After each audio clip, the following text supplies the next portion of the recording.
আসসালামু আলাইকুম। এটা ইউনাইটেড আরব আমিরাতের গ্রামের ভিতরের একটা রাস্তা। দেখুন, আমাদের দেশে ঢাকা শহরে যত বড় রাস্তা হয়, ঠিক তার দেশে দেখেন গ্রামের ভিতরে ঠিক তত বড়ই রাস্তা।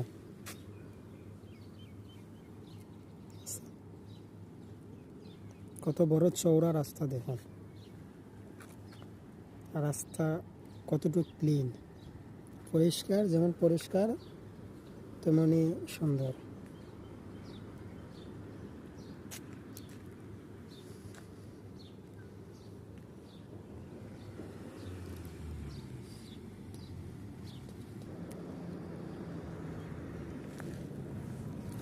এটা আবার একটা এখানে শেখের বাগান, আর এই বাংলায় বাগান বলে, দেশে বলে মাজরা, শেখের মাজরা এটা।